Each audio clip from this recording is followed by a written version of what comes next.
Assalamualaikum warahmatullahi wabarakatuh. Perkenalkan nama saya Fahri Aziz dengan nomor induk mahasiswa 20200220152 asal kelas Agribisnis C. Pada kesempatan kali ini saya akan mempresentasikan hasil makalah saya yang berjudul Agama dan Akhlak Kepribadian Muslim untuk Pengembangan Pendidikan Anti Korupsi. Pengertian kepribadian Muslim. Kepribadian berasal dari kata pribadi yang berarti diri sendiri atau perseorangan. Sedangkan dalam bahasa Inggris digunakan istilah personality yang berarti kumpulan kualitas jasmani, rohani, dan susila yang membedakan seseorang dengan orang lain. Menurut Alport, kepribadian adalah organisasi sistem jiwa raga yang dinamis dalam diri individu yang menentukan penyesuaian dirinya yang unik terhadap lingkungannya. Kepribadian Muslim menurut Marimba adalah kepribadian yang memiliki nilai-nilai agama Islam, memilih, memutuskan, dan berbuat berdasarkan nilai-nilai Islam, dan bertanggung jawab sesuai dengan nilai-nilai Islam. Sedangkan menurut Muslim menyatakan bahwa kepribadian Muslim merupakan sinergi antara pola pikir dan pola sikap seseorang Muslim yang dilandasi oleh akidah dan nilai-nilai Islam. Dari pendapat-pendapat di atas dapat disimpulkan bahwa kepribadian Muslim adalah kepribadian yang pandangan, sikap, pilihan, keputusan, dan perbuatannya sesuai dengan nilai-nilai Islam. Pembentukan kepribadian Muslim. Kepribadian Muslim dapat dilihat dari kepribadian orang per orang, atau bisa disebut individu, dan kepribadian dalam kelompok masyarakat ummah. Kalau individu merupakan unsur terkecil dalam suatu masyarakat, maka tentunya dalam pembentukan kepribadian Muslim sebagai ummah akan sulit terpenuhi. Maka dalam upaya pembentuk kepribadian Muslim baik individu atau sebagai ummah, tidak mungkin dapat dielakkan adanya keberagaman heterogen dan kesamaan homogen. Maka walaupun sebagai individu masing-masing kepribadian itu berbeda, tapi dalam pembentukan kepribadian Muslim sebagai ummah, perbedaan itu dipadukan.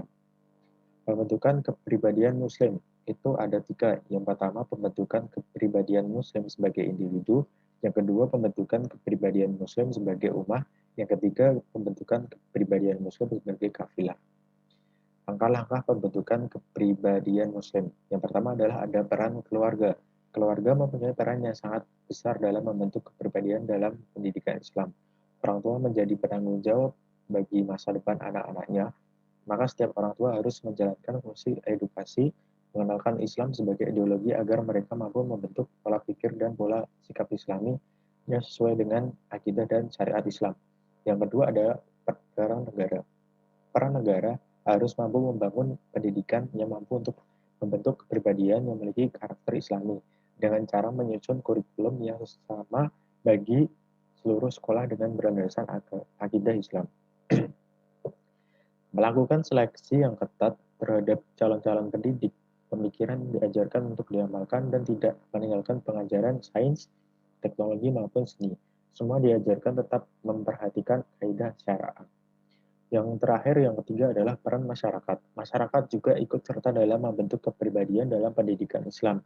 Karena dalam masyarakat kita bisa mengikuti organisasi yang berhubungan dengan kemaslahatan lingkungan. Dari sini tanpa kita sadari pembentukan kepribadian dapat direalisasi dalam masyarakat yang mayoritas masyarakat berpendidikan, maka baiklah untuk menciptakan kepribadian berakhlakul karimah. Yang selanjutnya adalah karakteristik kepribadian Muslim. Karakteristik kepribadian Muslim itu ada berbagai macam. Yang pertama adalah akidah yang bersih, ibadah yang benar, akhlak yang kokoh, kekuatan jasmani, intelek dalam berpikir, berjuang melawan hawa nafsu, pandai menjaga waktu, teratur dalam suasana urusan, memiliki kemampuan usaha sendiri atau yang juga disebut dengan mandiri. Yang terakhir adalah bermanfaat bagi orang lain. Di samping tersebut ada nama-nama Arabnya seperti yang bisa kita lihat, yaitu seperti Salimul Akidah, Sahilul Ibadah, Matinul Qulub, Hawil Jismi, Musakal Fiki, Mujahidul Binafsihi, Hafisun ala waqiti muzamun fi syuni qadirun alal kasbi dan nafi'un igoirhi. Selanjutnya adalah pengertian pendidikan anti korupsi. Dalam tataran terminologis, pendidikan anti korupsi adalah usaha sadar dan terencana untuk mewujudkan proses belajar mengajar yang kritis terhadap nilai-nilai anti korupsi. Dalam proses tersebut, maka pendidikan anti korupsi bukan sekedar media bagi transfer pengalihan pengetahuan kognitif, namun juga menekankan pada upaya pembentukan karakter, efektivitas, dan kesadaran moral dalam melakukan perlawanan psikomotorik terhadap penyimpangan perilaku korupsi, menurut Karina Helmanit. Perlunya pendidikan anti korupsi telah menjadi bagian dari pendidikan nasional, sebagaimana dinyatakan dalam Peraturan Menteri Pendidikan Nasional Permendiknas nomor 22 dan nomor 23 tahun 2006 tentang standarisasi dan standar kompetensi lulusan untuk suatu pendidikan dasar dan menengah. Dalam Permendiknas tersebut dinyatakan bahwa pengembangan sikap dan perilaku anti korupsi merupakan bagian dari kurikulum bidang studi pendidikan kewarganegaraan, menurut Maria Montessori.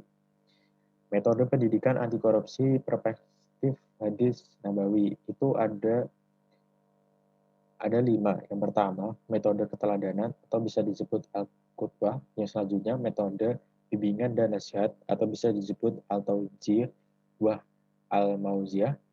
Selanjutnya, metode motivasi dan ancaman yang bisa disebut al-targhib wa al-tarhib. Selanjutnya adalah metode dialog dan tanya jawab. Dan yang terakhir adalah metode perumpamaan yang bisa disebut tamsil atau metafora.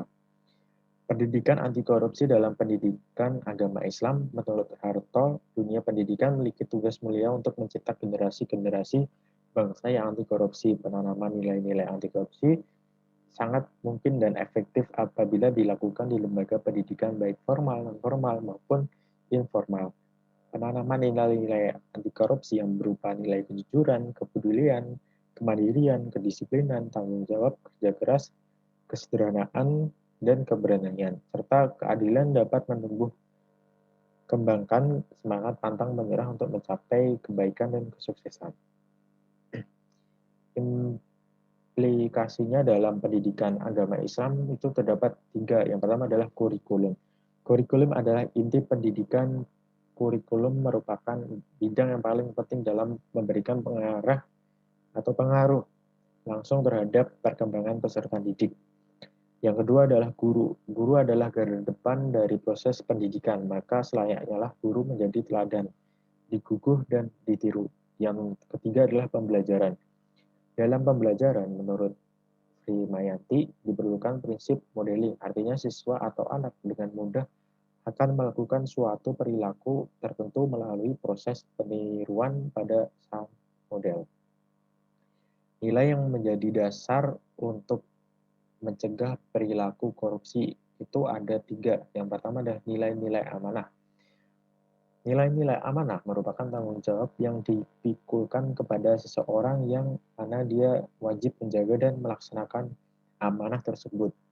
Yang kedua, bersyukur. Cikal bakal terjadinya korupsi adalah salah satunya ialah tidak bersyukurnya manusia atas nikmat yang diberikan oleh Allah Subhanahu wa taala sehingga terus saja merasakan kekurangan.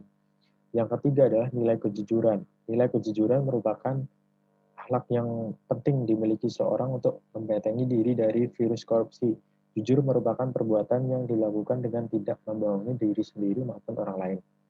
Nilai kejujuran dalam kehidupan sehari-hari merupakan fondasi awal dan dalam mencegah perbuatan korupsi. Kesimpulannya, bentuk kepribadian dalam pendidikan Islam dibutuhkan beberapa langkah. Membicarakan kepribadian dalam pendidikan Islam artinya membicarakan cara untuk menjadi seorang yang memiliki identitas dari keseluruhan tingkah laku yang berbasis agama. Korupsi merupakan masalah yang bersifat kompleks, sehingga memerlukan pemecahan secara menyeluruh dalam berbagai bidang, serta bagaimana pemecahannya agar tidak pidana korupsi tidak terulang kembali di masa yang akan datang. Pendidikan anti korupsi menjadi salah satu alternatif dalam memecahkan masalah korupsi dengan menanamkan kesadaran nilai-nilai Islam dalam pendidikan anti korupsi. Pendidikan akhlak menjadi salah satu cara untuk mewujudkannya. pendidikan akhlak yang bersumber dari Al-Quran dan Al-Hadis. Terima kasih. Itu saja yang bisa saya sampaikan. Bila ada salah kata dan kekurangan mohon dimaafkan. Wassalamualaikum warahmatullahi wabarakatuh.